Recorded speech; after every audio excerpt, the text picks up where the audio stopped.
Welcome back to another YouTube video. I'm Rachel Takeman and I'm trying to better myself in 2020 by tackling a new goal every month and tracking it all through YouTube videos.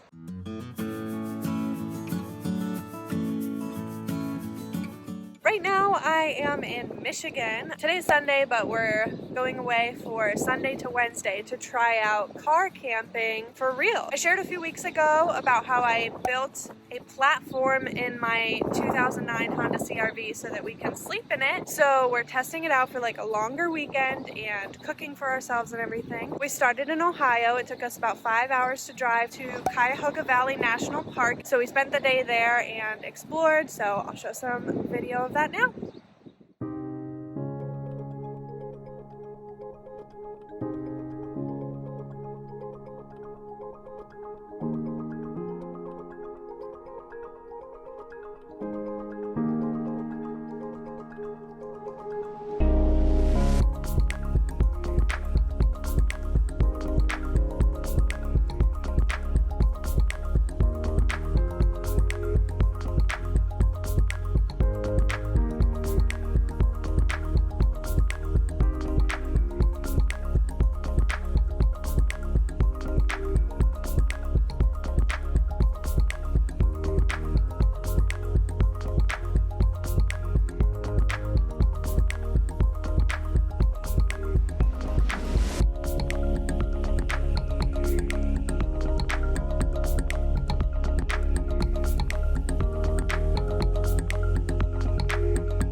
Just so you know.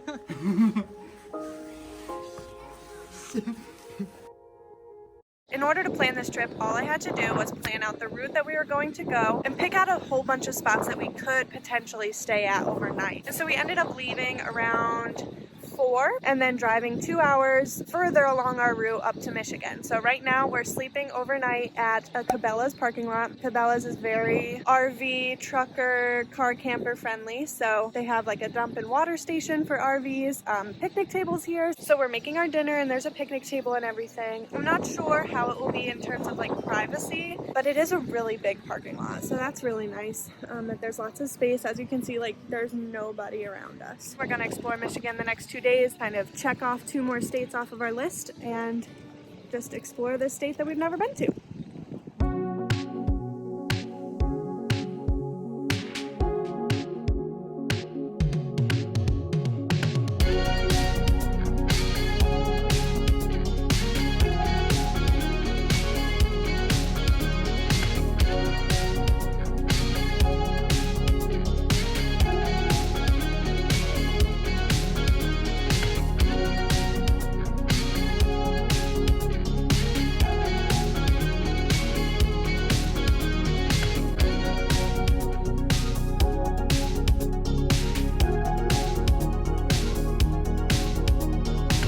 Good morning, it's Tuesday and we are out camping again. We stayed in this national forest overnight last night. The deal with the national forest is as long as you are not in the way of anything, if you're on a Forest Service road, you can camp here for up to 14 days for free, which is super awesome. And this one actually has campsites already set up, so I'll show you what that looks like. So this is the road we came in on and the campsites are all marked actually. This one is campsite number 1. I don't believe there's anyone else here. We got here pretty late last night, but there's 21 campsites. This is the first one. It's really nice. It's a pretty big open place. It even has a little picnic table and a fire pit for you to use. So we liked camping in the Cabela's parking lot the night before this, but this was really nice too because we had a lot more privacy. So we honestly didn't even put any of the covers on our windows. It was really dark and there's nobody around. So this was really awesome.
Hey everyone, we're back from our car camping trip now, so I wanted to do a little recap and overview of how the whole experience went. We started off the trip by traveling 5 hours west to Cuyahoga Valley National Park in Ohio, and we stayed in a Cabela's parking lot. I really liked staying at Cabela's. It was a well-lit parking lot, but not so bright that it kept us awake. It was private enough since the parking lot was so big, and we felt really safe. The next day, we drove up to the tip of the Mitt in Michigan. It was about 4.5 hours to drive from Cabela's in Dundee, Michigan to Pyramid Point Overlook in Sleeping Bear Dunes National Lakeshore. We explored there and then drove another hour and a half before stopping at the Marzinski Horse Trailhead and Campground in Manistee National Forest. As I mentioned before, you can sleep in any national forest for free, but I found this specific spot by searching on the app called iOverlander. This app helped me find all the spots we stayed at overnight. It has reviews from other people who have stayed overnight, letting you know whether or not they had any issues. I loved staying in the national forest because it was completely private and it really felt more like camping. On Tuesday, my main goal was to see the sand dunes in Michigan. We ended up seeing the coolest sand dunes at the first spot, Silver Lake State Park. We stopped at Grand Haven State Park to see this really cool lighthouse and then stayed overnight at a Walmart parking lot in Fort Wayne, Indiana.